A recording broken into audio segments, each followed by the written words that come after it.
Bienvenue sur le ring, le podcast chaud de tel quel. Je suis Rachid Alaoui et l'invité qui a accepté d'enfiler les gants aujourd'hui, c'est Fouad Bouhiri, ancien ministre, membre du Conseil national de l'Istiqlal et candidat aux élections régionales pour la région de Casablanca, STAT. Merci Fouad Bouhiri d'avoir accepté notre invitation au débat. Merci de l'invitation, Rachid. Première ronde, élection 2021, ça passe ou ça casse pour l'Istiqlal, avec un point d'interrogation. Deuxième thématique, le programme. On parlera aussi un peu des alliances, mais concernant le programme électoral élaboré par l'Istiqlal, est-ce que c'est des promesses ou un ovni social? Point d'interrogation. Et ensuite, on évoquera votre candidature, parce que vous êtes candidat aux élections régionales de Casablanca STAT. Donc, candidature régionale 2021. Un mandat coûte que coûte pour vous, vous nous répondrez. On démarre avec le premier round, première thématique. L'Istiqlal veut arriver premier à tout prix? L'Istiqlal veut arriver premier. Donc, ça, c'est le résultat d'un travail, c'est le résultat. L'Istiqlal, c'est un programme d'abord. C'est ensuite des structures et un parti qui est vivant, qui pendant toute cette précédente mandature, pendant les 5 ans, a travaillé, a fait des propositions. C'est un parti également rénové, avec une nouvelle direction depuis le dernier congrès, avec une dynamique nouvelle, et qui bénéficie d'une image rénovée dans la société, et ça on l'a vu sur le terrain. Mais pour arriver donc tout cela devrait nous permettre de réaliser de bons résultats. Devrait nous permettre de t'assurer en fait. Vous n'êtes pas sûr d'arriver premier? Écoutez, c'est les citoyens qui décident, c'est les urnes qui vont décider. Le 8 septembre. Et on travaille, on a travaillé, on va travailler pendant toute la campagne jusqu'au 8 septembre et on espère avoir des très bons résultats. Fouad Bouhiri, élection 2016, législative, le parti l'Istiqlal a récolté à peu près 600 000 voix. Le parti qui est arrivé en tête, le PJD, en 2016, avait récolté plus de 1,6 million de voix. Ça veut dire que si vous ne faites pas au moins 1,5 million de voix, vous ne serez pas premier. C'est-à-dire qu'il faudra faire 3 fois plus. Est-ce que c'est possible? Non, d'abord, il faut revenir à nos résultats de 2015, qui étaient plutôt de 1 million de voix. Donc 2016 a été un accident dans notre parcours, pour plusieurs raisons, et notamment des raisons internes au parti, comme vous le savez, puisque le parti était en plein... C'est l'héritage Hamid Chabat qui vous a plombé à cette époque-là, c'est ça? En partie, était en plein... Vous l'avez viré depuis. Était en plein mouvement, et donc ce qui fait qu'un certain nombre d'Istiqlaliens n'ont pas participé, n'ont pas voté, ne sont pas allés aux urnes, et cette fois-ci, ils vont y aller. Deuxièmement, le PJD a eu plus de voix que les autres, plus que d'habitude. Il a fait une bonne campagne à l'époque, c'était un des thèmes qui était porteur. N'oubliez pas que le PAM a mangé chez tout le monde. À manger, c'est-à-dire? À manger des candidats d'abord, il a ramassé des candidats de chez tous les partis, et donc des voix de chez tous les partis. Il avait réussi à marquer, mais en tout cas... Et donc ça ne va pas se reproduire cette fois-ci. Quand on a fait 600 000 voix il y a 5 ans, est-ce qu'il est possible et réaliste aujourd'hui de multiplier par 3 son compteur voix? D'abord, on ne sait pas. D'abord, nous avions fait le million de voix, ou un peu plus que le million, en 2015. Ouais. 2016 était un accident, donc il ne faut pas se baser sur 2016. Basez-vous plutôt sur 2015. C'est pas le même scrutin, là, c'était les élections locales, mais là, c'est les élections nationales. Là, c'est les 3 élections, justement. Deuxièmement, évidemment, le parti a progressé en termes de voix. Je pense que nous sommes dans une meilleure posture qu'en 2015 et 2016. Du fait du travail que je vous ai expliqué tout à l'heure. Et également, les autres partis ne vont peut-être pas faire le même nombre de voix. Donc il faut voir les mouvements relatifs des uns et des autres. En tout cas, et nous sommes en compétition. Avec qui? Avec le RNI ou avec le PJD d'ailleurs? Nous sommes en compétition vis-à-vis des citoyens. C'est eux qui vont nous donner des voix. Nous ne sommes pas en compétition avec un parti. Nous sommes en compétition pour présenter notre programme, pour convaincre les citoyens. Mais a priori, Aïssa Khenouch a une meilleure posture, j'ai envie de dire, que Nizar Baraka, par exemple, chef de file de l'Istiqlal. Vous pensez vraiment? C'est une question. Non, mais je vous pose moi la question. Moi, j'ai posé des questions, malheureusement, je ne donne pas de réponse. Mais je crois que... Aux yeux, je ne sais pas, en tout cas sur les réseaux sociaux... Est-ce qu'on a fait un sondage? Non. Vous pensez? Moi, ce que je vois dans les réseaux sociaux, j'invite les gens à mettre sur leur page Facebook une photo de Nizar Baraka et à mettre par la suite une photo de Aïssa Khenouch. Vous faites référence à la dernière photo qui a fait polémique de Aïssa Khenouch, qui cachait un peu le portrait du roi, c'est ça? Non, c'est pas ça. Non. Moi, je ne rentre pas dans ces polémiques-là. Vous me parlez de la popularité de ces 2 personnes. Moi, je vous dis, il n'y a pas de sondage. J'invite les gens à faire leur propre sondage. Pour ma part, je pense que Nizar Baraka jouit d'une très bonne image sur plusieurs plans. D'abord, du fait de son militantisme, de son expérience militante et de dirigeants et de ministres. Et Nizar Baraka est un homme propre et un homme compétent. Propre, c'est-à-dire, parce qu'on entend souvent ce terme de propre et de propreté, de monsieur. Est-ce que Nizar Baraka, c'est monsieur propre, ce qui n'est pas forcément le cas de Aïssa Khenouch? Non, moi je parle de Nizar Baraka. Je parle de Nizar Baraka. Et ça veut dire que c'est un homme qui met l'intérêt général au-dessus de tout et au-dessus des intérêts particuliers, qui ne peut pas avoir de conflit d'intérêts. Ce qui n'est pas forcément le cas des autres candidats et des autres chefs de parti. Il y a un problème de conflit d'intérêts qui n'est pas réglé même dans la loi. Lequel? Problème de conflit d'intérêts entre des intérêts professionnels et des intérêts politiques. Donc, ce problème, le parti de l'Istiqlal a demandé et a proposé une loi pour le régler. Et effectivement, les Marocains peuvent légitimement se poser ces questions. Je dis tout simplement, Nizar Baraka, sur ce plan, n'a aucun problème. D'accord, donc d'autres candidats ont des problèmes. Peuvent avoir des problèmes, on peut se poser la question. C'est légitime de se poser des questions. Est-ce que vous parlez indirectement de Aïssa Khanouch et du RNI lorsque vous dites qu'il y a conflit d'intérêts entre intérêt public et intérêt privé? Est-ce que vous parlez de la personne et du chef de file du RNI pour nommer les choses? Ce qui est certain, je ne parle pas d'une personne et je ne veux pas critiquer les personnes. Ce qui est certain, Nizar Baraka est un militant du parti de l'Istiqlal depuis des décennies. Il a construit sa formation politique, sa carrière de responsable ministériel dans l'Istiqlal depuis plus de 30 ans. Mais en même temps, il véhicule l'image de haut fonctionnaire, de technocrate, et pas forcément de politique de terrain. Non, mais justement, c'est ce que j'affirme. Moi, je l'ai connu comme militant d'Istiqlal, moi-même, avec lui en 92. Ça fait 28 ans. Et lui, il était déjà militant dans le parti de l'Istiqlal. Alors posez-vous la question pour les autres responsables. Posez-vous la question. C'est à vous, journalistes, de faire ce travail. Excusez-moi. Notre travail, c'est à vous, journalistes. Non, c'est pas juste de poser les questions. Les chefs de parti ou les représentants de partis politiques. Non, monsieur, c'est pas que des questions. Vous aussi, vous faites des enquêtes, vous faites votre travail. Eh bien, comparez le parcours et les responsabilités des candidats et montrez à l'opinion publique quelles sont les différences. Par le débat et par le contenu du débat. Non, par vos propres enquêtes aussi. Parce que moi, j'affirme ce que j'affirme. Oui. Mais faites votre enquête. C'est extrêmement difficile pour un journaliste et animateur de débat de faire des enquêtes dans ce sens. Et sans parti personnellement, mais les journalistes. Nizar Baraka, aujourd'hui, il est en campagne parce qu'il est candidat à la Riche, chef de file de l'Istiqlal, qui a promis, en tout cas, de repositionner l'Istiqlal en le mettant premier le soir du 8 septembre. C'est l'ambition. C'est l'ambition. Mais il fait sa campagne dans son petit coin.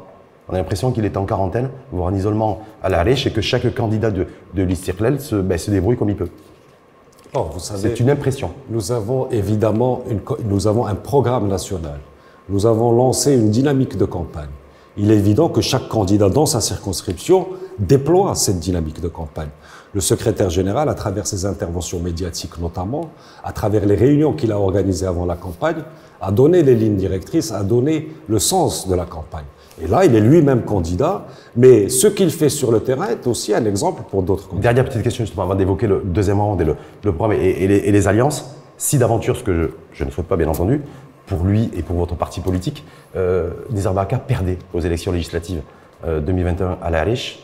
Je rappelle que l'Istiqlal, il me semble de mémoire, en 2016, avait été 5e ou 6e dans cette circonscription. Si Nizar Baraka était amené à perdre, est-ce que ça serait problématique pour l'Istiqlal d'avoir un chef de parti qui perd aux élections législatives et qui souhaiterait être candidat à la fonction de chef de gouvernement? Nizar Baraka va gagner à la Riche parce que d'abord il est connu, c'est un homme de la région, c'est un homme dont le travail parle avant qu'il n'aille même sur le terrain.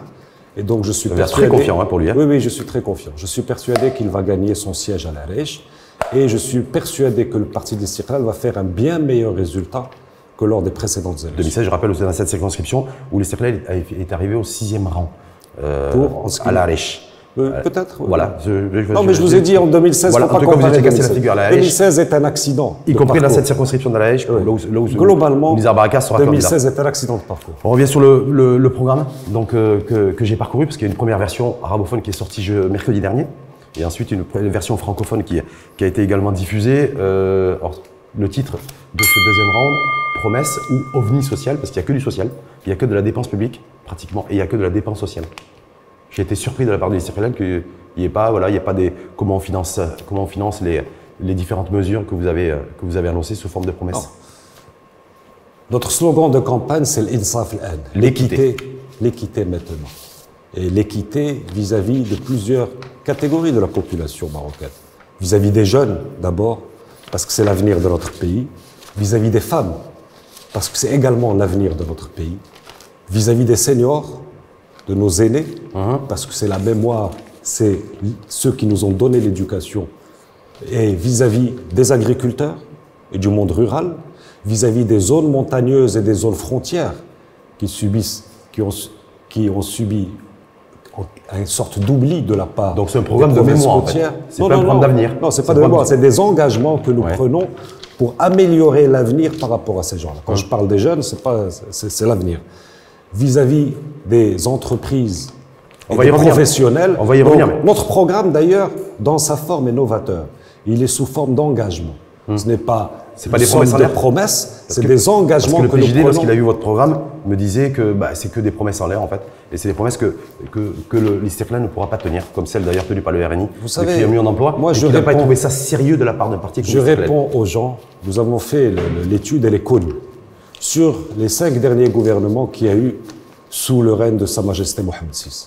Le gouvernement d'Abbas el-Fassi est celui qui a fait les mêmes meilleures performances sur le plan du développement économique, sur le plan de l'emploi, sur le plan des salaires. De la période de la législature 2007-2011. Je parle au niveau taux de croissance, taux de chômage, création d'emplois, salaire, amélioration des salaires.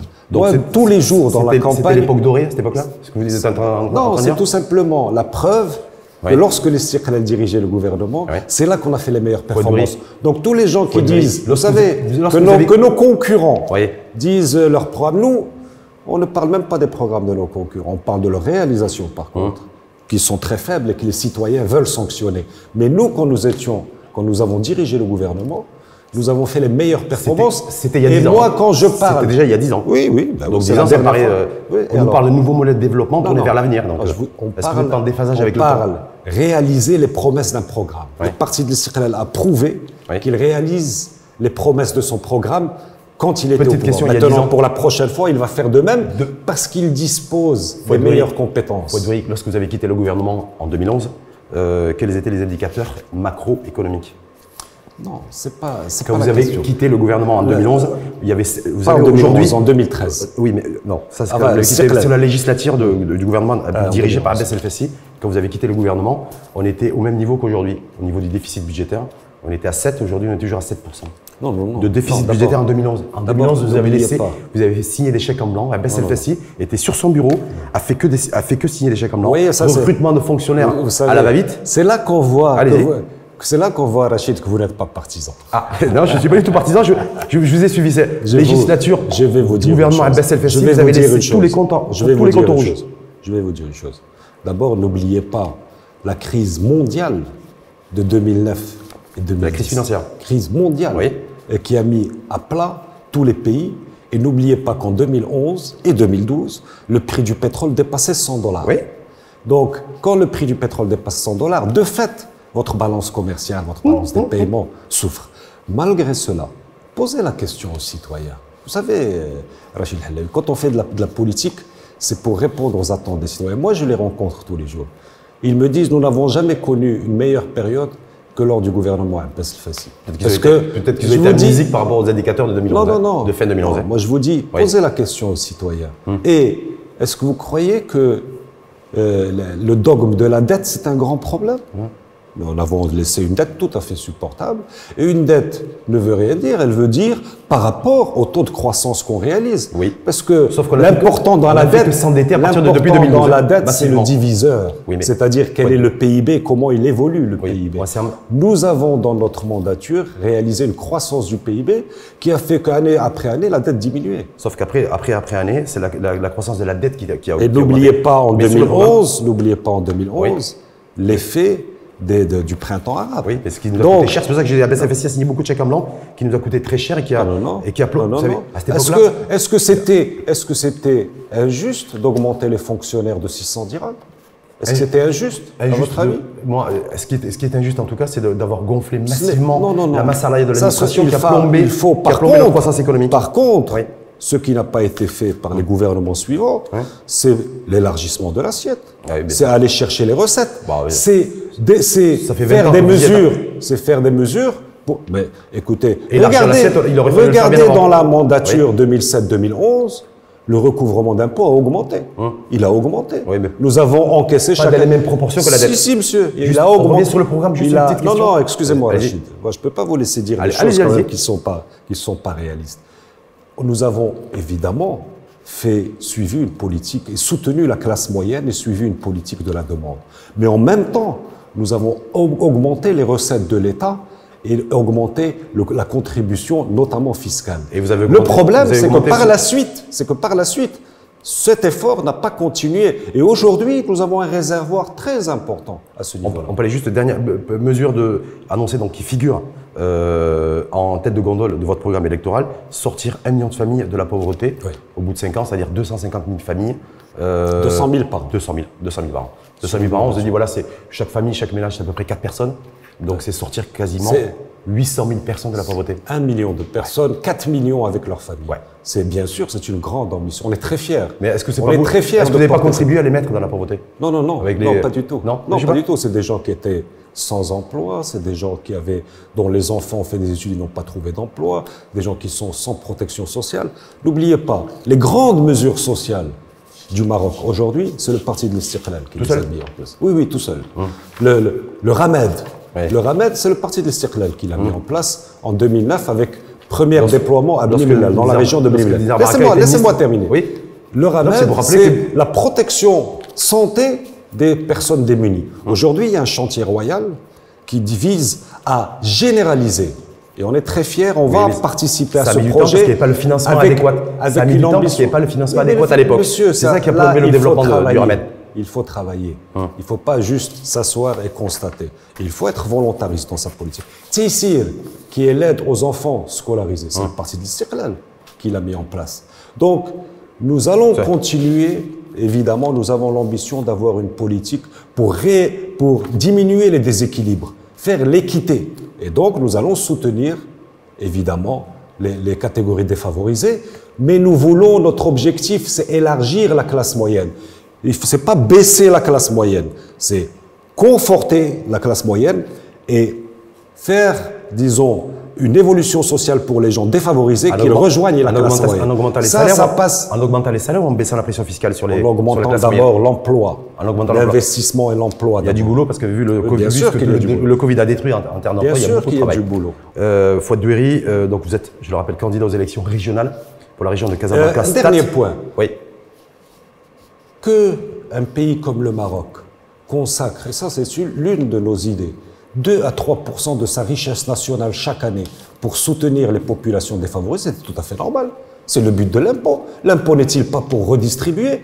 Que parce que vous êtes en train de nous critiquer parce qu'on fait du social. Mais nous faisons du social. Moi, et nous allons continuer à faire des mesures sociales avec un financement à côté, j'ai pas de souci. 30 milliards de dirhams à 35 milliards de dirhams. Vous allez être obligé de vous endetter pour la dépense sociale. Vous allez être obligé de vous endetter pour la dépense sociale. On s'est endetté peut-être pour faire des travaux d'infrastructure ces dernières années ou des autoroutes vides. Qui servent à rien. Ou pas? Vide. Il y a des autoroutes vides. C'était sous la direction, la non, moi je parle des 10 dernières années. PJD, je parle Karim Releb qui était aussi, qui a fait deux mandats. C'est avant. C'est jusqu'à 2011. Moi je parle de la dernière décennie. D'après 2013. Je parle par exemple de l'autoroute Jdida Esfi, allez la voir, elle est vide. Je parle de l'autoroute vers Bni Mellal, elle est vide. Elle n'a pas été pensée du temps de Karim Releb. Non, mais vous savez, on doit toujours penser à long terme, mais exécuter et dépenser de l'argent. Donc, vous savez, l'endettement, il vient de plusieurs sources. Pour moi, c'est un investissement social. Faire porter 1 million de familles, les sortir de la pauvreté et qu'ils deviennent productifs, intégrés au circuit économique, c'est un investissement social. C'est pas de la dépense. Et l'investissement, on peut le financer par la dette parce qu'il va produire de la richesse par la suite. Très bien. On passe à la troisième thématique. Je rappelle que vous êtes candidat aux élections régionales, tête de liste Istiqlal sur la circonscription de Hi Hassani, c'est bien ça. Donc la thématique de ce troisième round, c'est est-ce que c'est un mandat coûte que coûte pour Fouad Doueri? Non, vous savez, d'abord, se présenter aux élections, c'est un honneur parce qu'on va devant les citoyens. C'est une opportunité de rencontrer des gens, de leur parler, d'apprendre des choses et en même temps d'encadrer. Et donc de porter la parole du parti, écouter la parole des Marocains, porter la parole du parti. Donc c'est ça l'objectif numéro 1. Évidemment, le deuxième objectif, c'est de gagner dans la circonscription. Mais coûte que coûte, vous savez, Rachid, moi, vous le savez bien, j'ai un travail. Je ne vis pas de la politique. La politique, pour moi, c'est une mission, c'est un honneur, c'est une mission, c'est cliff. Mais je ne vis pas de la politique. Est-ce que vous visez la présidence de la région Casablanca-Stade? Vous présentez en tant que tête de liste si j'ai la chance de remporter un siège, si l'Istiqlal au niveau de la région remporte un nombre de sièges important, eh bien sûr, pourquoi pas. Nous avons d'ailleurs plusieurs personnes capables d'assumer cette fonction. Ça ne sera pas vous forcément, c'est ce que vous êtes en train de dire. Bien sûr, ça c'est le parti qui va décider. Mais nous avons plusieurs personnes capables parce que nous avons veillé à présenter aux élections régionales. N'oubliez pas que la région, c'est une nouvelle, disons, c'est une collectivité territoriale sous des nouvelles lois et qui n'a pas encore pris son envol. Les 6 dernières années, pratiquement, ils n'ont pas répondu. C'est pour ça que je suis surpris que Fouad Doueri se présente aux élections régionales et pas aux élections législatives, parce que la région, fondamentalement aujourd'hui, ça ne bouge pas trop. Pour l'instant, mais la région est supposée devenir un échelon très important de la vie. Vous n'êtes pas allé à la Et puis, la région est un échelon aussi de proximité. Parce que je dis, voilà mon ambition. C'est celle-là mon ambition. La députation, effectivement, je n'ai pas souhaité être candidat aux élections. Parce que vous savez, le type d'engagement qu'il y a dans la région, à dominante économique, proche des citoyens, avec un ancrage dans une circonscription, me semble plus correspondre à ce que je souhaite. Quand on sait, quand on connaît le parcours dans la région, si vous êtes élu régional, vous n'avez pas de salaire. Pas de salaire. Quand vous êtes député, vous avez un salaire. Donc je ne le fais pas pour cette question-là. Si vous êtes élu, et ce que je vous souhaite d'ailleurs, c'est que de toute façon, vous allez travailler gratis pendant 5 ans. Quand on est élu à la région, à ma connaissance, il n'y a pas de salaire. À ma connaissance, les conseillers régionaux n'ont pas de salaire. Des petites indemnités? Je ne sais même pas. En tout cas, c'est... Petite voiture de fonction, un petit chauffeur? Non, je ne pense pas. Mais en tout cas, ce n'est pas ma motivation. C'est pas votre motivation? Non, ce n'est pas ma motivation. Faire sauter Moustapha Bakouri, c'est votre motivation? Non, je crois qu'il ne se présente pas de toute façon. Il ne se présente pas. Donc, la question ne se pose pas. Moustapha Bakouri n'est pas candidat aux élections régionales et donc il ne le sera pas. Mais ce que je regrette, à l'échelle du Maroc de manière générale et de Casablanca, c'est que ces 6 ans ont été un peu une occasion perdue. La région n'a pas encore pris son envol. C'est dû beaucoup aux élus des régions. C'est dû en partie aussi au ministère de l'Intérieur, parce que c'est un travail commun. Et je pense que la deuxième mandature, avec l'expérience qui a été accumulée, nous permettra d'aller plus vite. Parce que je me dis, si vous refaites un mandat limite à blanc et que ça bouge pas au niveau des régions, vous allez... C'est ce que je crois. Vous savez, on ne s'engage pas pour faire de la figuration. Parce que moi, j'ai mon travail à côté. Si c'est juste pour aller de temps en temps à une inauguration, ça ne m'intéresse pas. Je m'engage pour travailler au service des habitants de Casablanca Stade. Mais est-ce que vous avez des garanties, vous, que demain, les régions seront dotées de véritables attributs, un véritable budget, il y a déjà un véritable acteur du développement? Le budget existe. Oui, à Casablanca, c'est quand même de l'ordre du milliard de dirhams. Oui, mais le budget existe, il est appelé à augmenter, c'est déjà dans la loi. Il faut aussi développer les recettes et les ressources de ce budget parce qu'il y a des impôts régionaux. Maintenant, le problème, c'est qu'est-ce qu'on en fait? Il faut avoir la largeur d'épaule suffisante pour négocier l'extension des prérogatives. Dans ma vision, l'enseignement et la santé doivent être régionalisés.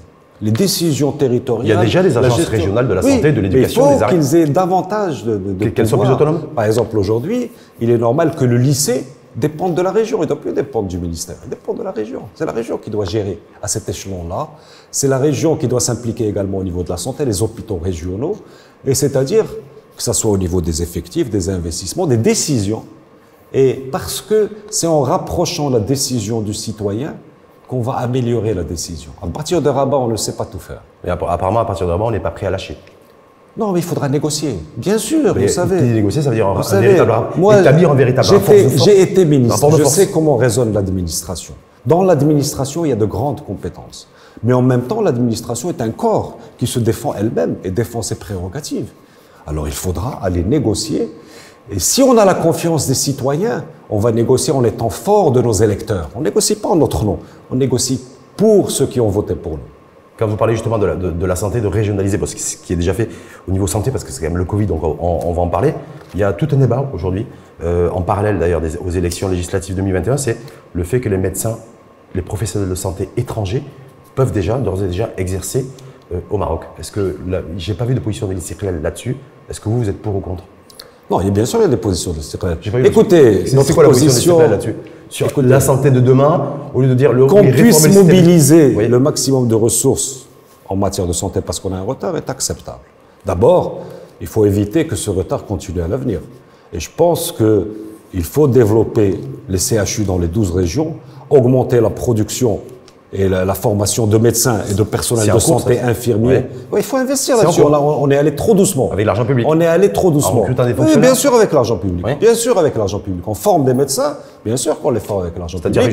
Mais il faut s'assurer et il faut améliorer la rétention. Chaque année, il y a plus de 1000 médecins qui vont à l'étranger. Alors on forme des médecins, ça nous coûte plusieurs centaines, un médecin pour le former, ça coûte peut-être 1 million de dirhams ou 2 millions de dirhams. Le êtes... coût de sa formation, et après il va à l'étranger. Est-ce que vous trouvez ça normal?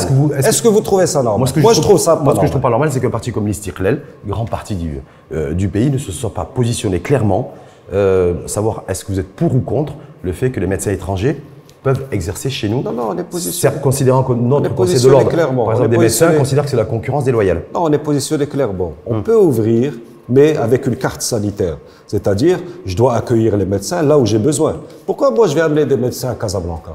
Vous pensez qu'il n'y a pas assez de médecins à Casablanca? Non, il y en a pas assez dans les autres régions. Mais par contre, est-ce qu'il y a des médecins qui vont aller à Azmour ou à Khouribga ou à Sidi Ifni? Alors là, oui, s'il y a des médecins, bienvenue. La carte sanitaire, donc voilà, nous avons une position, oui. Et je viens de vous l'exprimer de manière très simple pour que vous puissiez la comprendre. Juste pour revenir, surtout pour nos auditeurs. Complètement. Dernière petite question sur vos chances d'arriver en tête, parce que vous êtes tête de liste déjà, vous êtes déjà premier sur la liste, mais d'arriver premier le soir du 8 septembre sur le scrutin régional. On a des chances. C'est difficile parce que n'oubliez pas qu'en 2015, je parle du précédent scrutin régional, le PJD était arrivé en tête avec des scores très très importants. Il est, d'après le terrain, nos observations terrain, la notoriété et l'image des élus PJD qui n'ont pas réalisé leurs promesses et qui ont déçu les électeurs va beaucoup baisser. Donc vous comptez sur la déception des électeurs de vous faire lire, pas sur votre programme. Non. Par contre, l'image de l'Istiqlal et le travail des gens terrain de l'Istiqlal a donné des bons résultats. Et donc moi, ce que je sens, c'est que nous sommes dans une dynamique très positive, que nos concurrents, en tout cas le PJD, est dans une dynamique négative. Je parle au niveau de la circonscription de Haïl Hassan. Oui. Et même dans d'autres circonscriptions. Et donc, nous allons faire des résultats en grande amélioration par rapport à la dernière fois. Maintenant, on verra. J'espère qu'on sera premier, ou deuxième, ou troisième, mais j'espère qu'on sera sur le podium. En tout cas, on sera fixé le 8 septembre, prochain, mais tard dans la nuit. C'est un mercredi, ça sera un vendredi d'ailleurs. Ça vous va que ce soit mercredi et pas vendredi? Oui, je pense que c'est bien. Tout le monde était content, pourquoi pas. Pas le jour de la prière. De toute façon, pas le jour de la prière. Oui. Ouais. Pas le jour de la prière, parce que les gens sont occupés aussi par la prière. Maintenant, il faut appeler toutes les entreprises à libérer justement les salariés. Il faut appeler les citoyens à voter.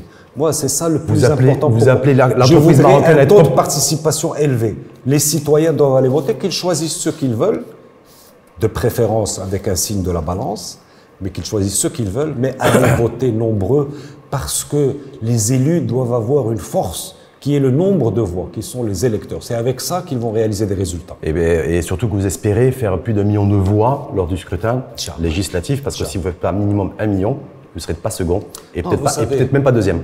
Vous savez, on va voir. Ça, vous avancez, on ne connaît pas le taux de participation. Oui, il y a peine d'inconnus, effectivement.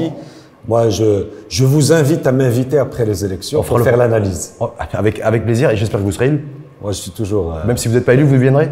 Oui, je suis toujours mobilisé. Je sais, et vous répondez toujours favorablement à nos invitations, et je vous en remercie. Merci. Une fois de plus, merci à vous. Merci. Le podcast sur le ring, c'est terminé pour aujourd'hui. À la réalisation, Edam El Harshawi. Vous pouvez nous retrouver sur toutes les plateformes de podcast et de streaming.